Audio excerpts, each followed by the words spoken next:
Hello everyone, and welcome back to the Great Ace Attorney Adventures. Last time we formally began the trial, and we did not really get the jurors on this side. They're all voting guilty here. However, apparently we have our rights here for a summation examination to overturn the jurors, so of course we are going to assert our rights. The defense wishes to assert its right to a summation examination, my lord. Objection! There's his objection in the fancy font. London is the capital city of the most powerful nation on earth. We have a duty to the world to exemplify the very high standards of judicial procedure. Summation examinations are an embarrassment that should remain buried. Objection! That sounds like nonsense. But if it's our right, it's our right. I believe it could prove vital in this trial. The defense's petition is perfectly valid. The court will proceed with the summation examination. This is madness. 4 men. Are you the remainder of the jury? Are you and the remainder of the jury ready? Eh? Well, I'm not, there's no mention of this in the letter I received, you see, so. All members of the jury will be asked to explain on what grounds they have reached their decision. On what grounds? Oh man, they're in for it now. They're gonna have to say nothing. You must all justify your decisions and explain why you believe the defendant to be guilty.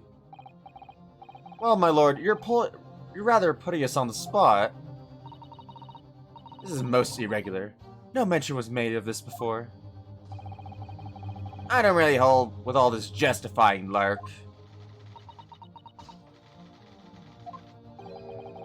That seems to have thrown the jurors off. It seems none of them have experienced this before. Alright then, the summation examination. A defense procedure no practicing lawyer has attempted for years, is it? Well, just maybe. It might be the opportunity we've been looking for, to turn this trial around. So be it then. Ladies and gentlemen of the jury, the court hereby calls upon you to state the grounds on which you find the defendant, Magnus McGilded, guilty of this most serious crime.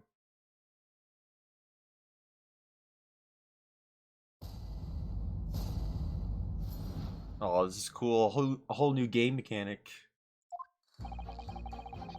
There's no one else inside the carriage at the time, so it has to have been him. I trust the driver. He has an excellent memory, it seems. 4 passengers, with fares totaling 20 pence. He stuck the chap next to him just like this. Brazen, I must say. Absolutely brazen. That's not a reason. What? I've simply typed and collated all the statements made thus far and drawn the logical conclusion. You can trust the guild. Fair affairs is our motto. We haven't raised prices above 4 pence for years. This guy seems biased. The scoundrel stabbing that poor man on the floor, it beggars belief. Like, none of these are valid reasons. Like, the only valid one was, like, the first guy, I think. Some of the jurors don't seem to have wonderfully formed arguments, though, do they? Yeah, that's what I'm saying. I feel like the only valid argument was the first guy. He said that there's only 2 people in the carriage at the time. It has to have been him. Everyone else was just saying, oh yeah, he's definitely guilty. Well, let's see what we can do. We need to get to these 6 people, and to change their minds. I'll have to throw everything I can at them, and use some very persuasive language. Oh, I thought you were going to say heavier objects. You need to throw heavier objects at them, is what needs to happen. Just a moment, Mr. Naruhodo. According to my book, that's not quite how it works. Oh? I thought I was going to have to thaw their icy minds with some heartwarming rhetoric about the defendant. Excuse me, what? Unfortunately, once the jurors have decided the defendant is guilty, they're unlikely to heed anything the defense says. But then, they've reached their conclusions by their own reasoning, you see. Your pleas will sound like excuses. In fact, it could recoil on you. The more you try to persuade them, the more entrenched they may become. Then what on earth am I supposed to do? Oh dear, I'm just citing what I've read about British law, Mr. Naruhodo. Right, I'm sorry. Do you have any idea how to make this work then? Stop putting your book away if you're just gonna keep reading it. Well, from what I can understand, the key to this procedure is using the jurors' own words to make your arguments. What do you mean? Well, the 6 members of the jury are randomly selected members of the public. They may appear to present a united front, but the truth is, they are complete strangers who just happen to find themselves here in the courtroom together. And that's the way to break them down, you mean? Yes, exactly. We must listen very carefully to what each member of the jury says, and see if we can identify any contradictory statements. If we can, we then contrast the statements and pit the corresponding jurors against each other. I see, so it's contradictions in what 2 or more jurors say that we're looking for. Oh, this is interesting. In a way, then, this is similar to a regular cross-examination. Oh, yes! I suppose you're right. Except I'm not finding contradictions with the statements and the evidence. I'm finding contradictions between 2 jurors. That's kind of interesting. Find contradictions in their statements and pit the jurors against one another to break them down. Alright, I might be able to pull this off. No, that's not right. Don't slap your face. No! I have to pull this off. I hate that animation so much. Can we start proceedings, counsel? I would ask you to take the stand for this. I'm expecting a clear, concise rebuttal. Yes, my lord. Oh, dang. We're really getting put on the spot here. Oh, there's the sword. I sometimes forget we have this. Alright, let me re-look at these. There's no one else inside the carriage at the time. It has to be him. Oh, I can press them, too. Is that a good idea? I'm gonna start pressing. Certainly, the testimonies we've heard suggest the victim and Mr. McGilder were alone inside the carriage. Precisely my point. But could there be some other explanation, something we haven't considered yet? Such as... You gotta stop doing the shifty eyes. It doesn't make you look very good. Well, perhaps that's something we could, all work out together now. Now listen here, maybe you don't know how things work around here because you're from foreign climes. But we're here to form our opinions as individuals, and I have. Ugh. Oh dear, he doesn't appear to be in the mood to consider an alternative point of view, does he? No, I'm gonna have to pit the jurors against one another, like Susato-san said. Finding contradictions in these 6 people's assertions is the only way I'm going to succeed. I trust the driver. He has an excellent memory. It seems 4 passengers with fares totaling 20 pence. I really want to press, but the game is making me think that I really should be pitting here. I'm going to keep pressing. I want to see if I can figure out anything more. But does his ability to recall his takings that night really tell us how trustworthy the man is? Yeah, I was curious about this. I don't even remember him talking about this. I manage all his lordship's cash affairs, so I'm very particular when it comes to accounts. Who's his lordship? What? A single penny can mean the difference between life and death, after all, can't it? Does it? What? That's a saying in your country? My point is, a man who minds his figures is a man you can trust. Those of us in service would swear to that, sir. Does that bench really need any more polishing? So if the good driver says that he saw Mr. McGilden in the act, I don't doubt him. The only task left to do today is disposing of the rubbish. Again, you sound quite biased against the non-service people. Aw, now wait a minute. One of the other jurors mentioned something about money, I think. Now would be a very good time to listen carefully to the jurors' statements again, Mr. Naruhodo. If you notice an inconsistency in what 2 different jurors are saying, I should expose it by pitting them against each other. Yes! Let's see if I can do just that. Okay, so who else is talking about money?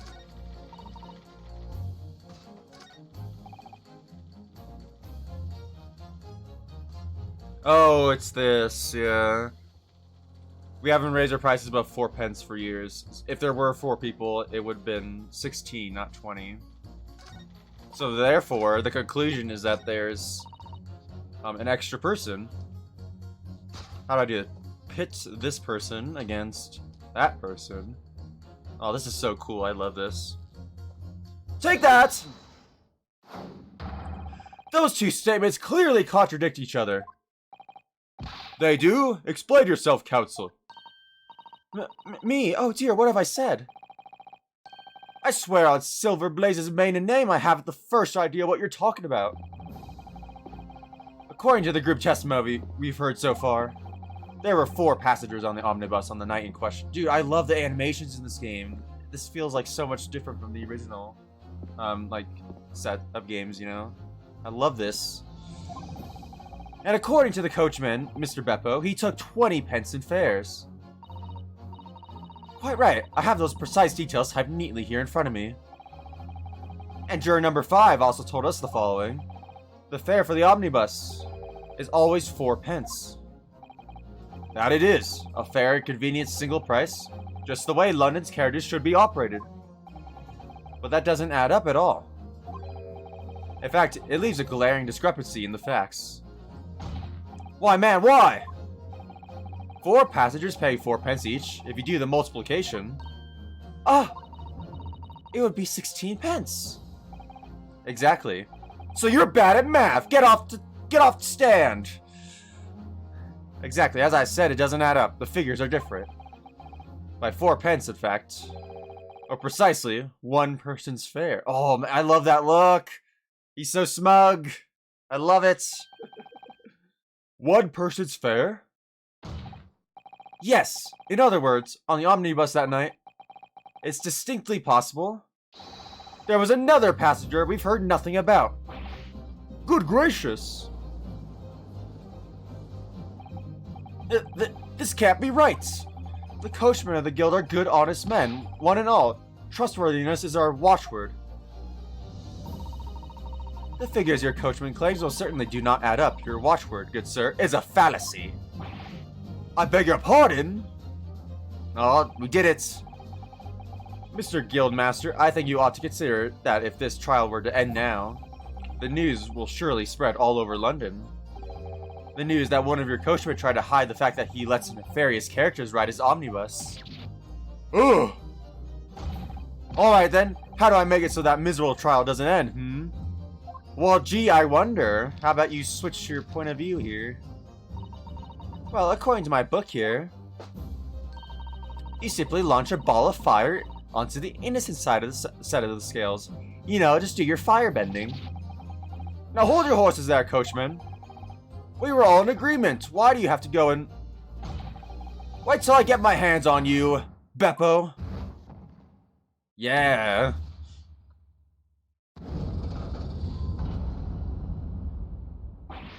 Ugh! This is all very irritating. Begging your pardon, sir. I'm going to do the same. Yeah. We're doing it. For the love of Mike! Not you as well. Penny can be the difference between a smile and a tear, after all. Is that a tear or tear? Whatever. I certainly can't put my trust in someone who doesn't follow my exact standards in financial matters. Oh, really? I, for one, think it's only proper that we hear from the witnesses again. Oh, well done, Mr. Naruhodo. You did it. If we can manage to change 2 more jurors' minds, we can force the trial to continue. 2 more, actually. There is something else that's bothering me about a couple of their assertions. And that's where you must strike next. So I need to pit 2 more jurors against each other and show there's another contradiction in their assertions. Exactly. You could do it. I can see why they're not using the standard 12 jurors for this game, because yeah, if you had to analyze 12 different statements, that would be quite the challenge. Well, the scales of justice have shifted, but they still weigh heavy on the side of guilt. I wouldn't say heavy.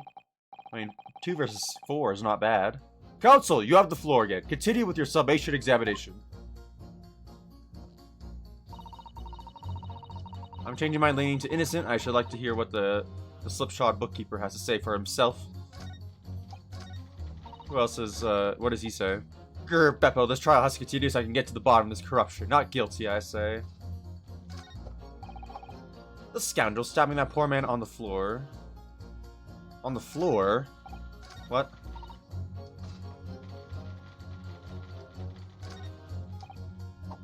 He stuck the child. Okay, so these 2 are There's something wrong with these two, I think.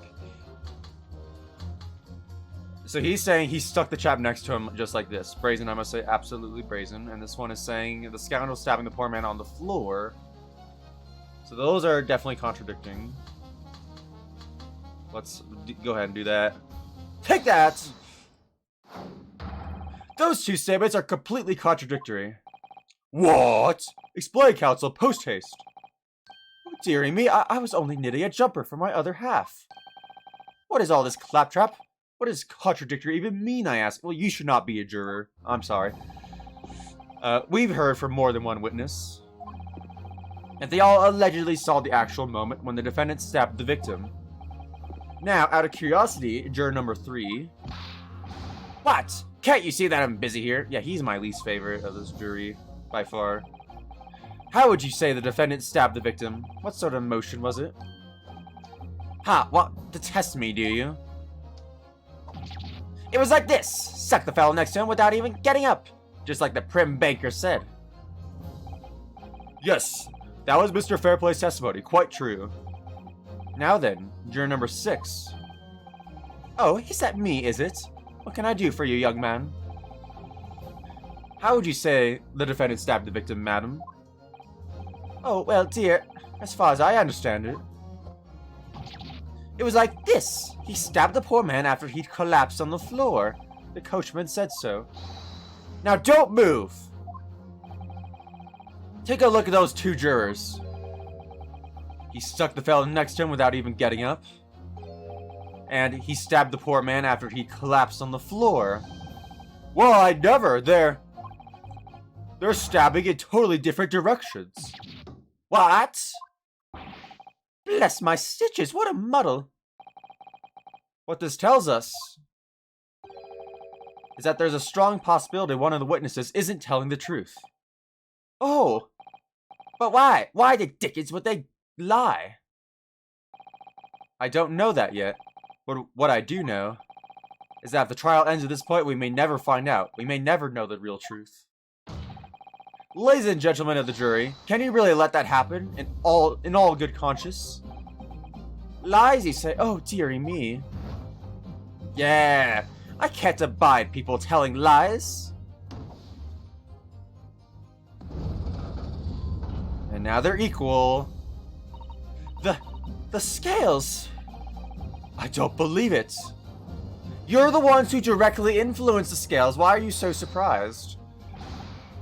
Wait! Now hear this, my fellow jurors. I warn you, you cannot listen to this man. Look at him in his black suit. He's clearly some devious Eastern sorcerer using magic on us all. Wow, that is racist. If I could use magic, do you really think I'd be putting myself through all this? Answer me this, dark jinx. Huh? Me? What exactly is the problem? What of it if two witnesses have slightly different recollections of events? What of it? Let's say the Shylock did stab the victim as he was sat next to him on the omnibus, and these young dandies saw him do it. And now let's say the victim collapsed on the floor, and then the Shylock stabbed him again. And this old lady saw him do it. Well, what's to say it didn't happen like that, How many stab wounds are there? Who are you calling a dandy, sir? Why, I should take this knife to you. Oh, dang. Who are you calling old? Why, I should take this needle to you. Oh.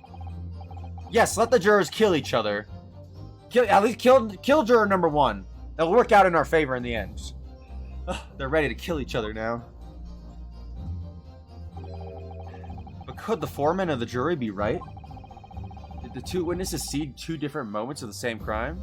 It's definitely possible. It's actually, hang on a second. I shouldn't have hastily answered that. What does this say? Stabbed once in the abdomen with a knife. Oh, I should not have said that. Yeah, he was stabbed once, not twice. There's an outside chance of almost anything you care to mention. Exactly the point I've been trying to make. Before you go any further, Mr. Naruhodo, just know that you're wrong. Oh, what is it, Mrs. Sato? I think you should have a look through the court. I know. Shut up. You see, this evidence makes it quite clear. There isn't even an outside chance of what the juror is saying. How did I miss that? I know. I'm sorry. Unfortunately, Mr. Foreman. What is it, you dark cheeks? Come on, out with it. What you're suggesting is impossible. It's out of the question. What are you talking about, man? How can you possibly say that? You do realize that I'm only doing my job.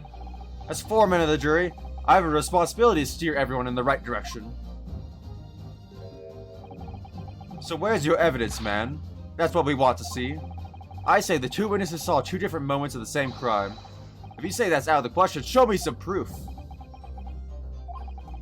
It looks like the only way I'm gonna convince him is to present him with something he can't dismiss. Some irrefutable hard evidence.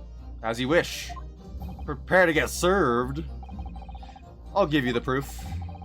It's out of the question that the two witnesses saw two different moments of the same crime, as proven by this. This is the victim's autopsy report. According to what's written here, Mr. Mason was stabbed in the abdomen. Only once. Only once? It's quite simple. The victim was stabbed precisely one time. Which means these witnesses can't possibly have seen it happen two different times. Alright. I concede defeat. Okay, you're no longer my least favorite juror. Congratulations, juror number 3, you did it. Wait! That means 4 jurors are now leaning to not guilty.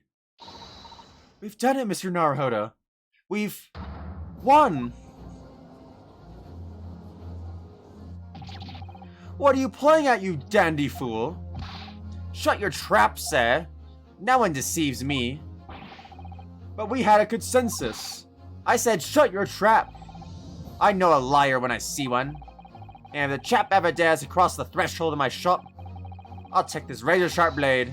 Oh my, what are you doing? What are you doing? No, stop it. Ugh. I'll take this razor-sharp blade and shave every last hair off his head. Please tell me he's a barber. Well, in a quite remarkable turn of events, the defense's summation examination has flipped the balance of the scales of justice. The jurors now stand at 2 for guilty and 4 for not guilty. Accordingly, there's no longer a large enough majority among the jury for me to adjudicate, and the trial must continue.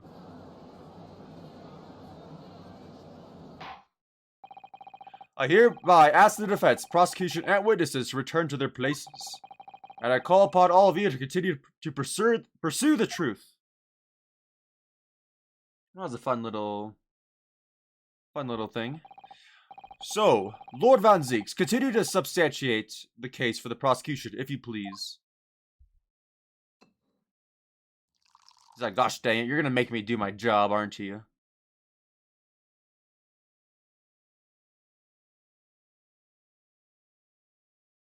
I just love the animation so much.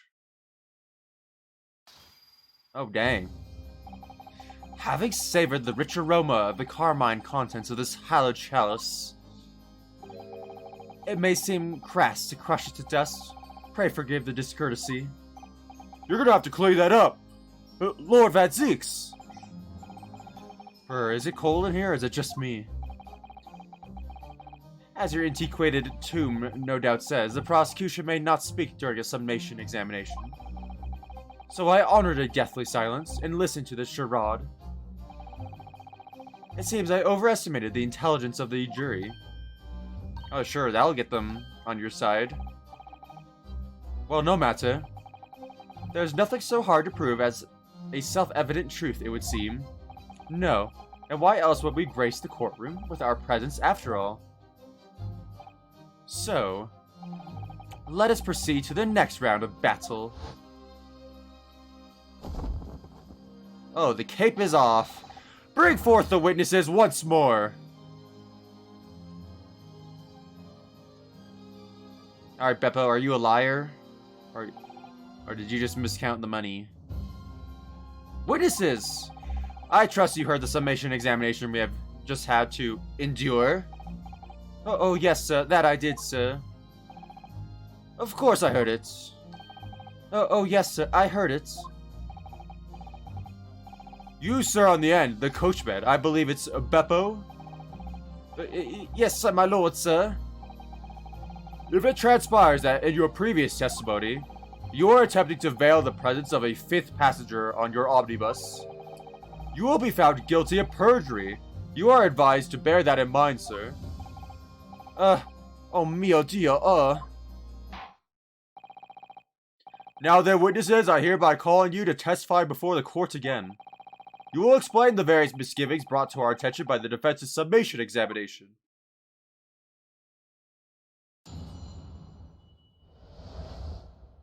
Who's the one that said that they were stabbed in their seat, and who's the one that said they were stabbed on the floor? That's very interesting. I only carried 4 passengers that night, I swear, but, well, I, for one, was told I had to pay 5 pence for the— Oh! 5 pence for the bus. He fiddles us on the fare, he did. And then I saw that blood-curdling sight as well. It's all too much. I tell you, I saw McGilded stabbing that man. Everything I said before stands. How was he stabbed? Oh, yes, he stabbed him. Yes, he did. Yes, I think so. Yes. Dude, someone get this man a blanket. Counsel, make sense of this for me, please. The phantom 5th passenger conjured into existence by my learned Eastern friend here never existed. The confusion has arisen from the coachman's sly little cosenage. I've never seen that word before. Beppo, explain yourself. I'm terribly sorry, Guildmaster. The guild's fare is 4 pence across the board, you know that. Am I to understand that you've been overcharging our passengers by a penny a fare? It's so cold, and the last run of the day is always half empty. You have been dishonest, coachman. I'm sorry. You're a disgrace, Beppo, a disgrace! And your selfish actions have brought dishonor on the entire guild. If I may, sir, I had to pay 10 pence on the bus just last week. I'm sorry, what? What? 10 pence? When it's normally 4, excuse me, what? 4 passengers at 5 pence each is, yes, 20 pence. I've done the arithmetic 10 times already, but I just can't make the result come out differently. Oh my gosh. It's such simple math. What are you trying to do? No, that figures. There's no way around that. Well, it would appear that one of the aforementioned misgivings has already been explained. So, counsel for the defense, your cross-examination, if you please. You've already had the pleasure of a protracted summation examination today. I see you intend to continue the parlor games. Absolutely.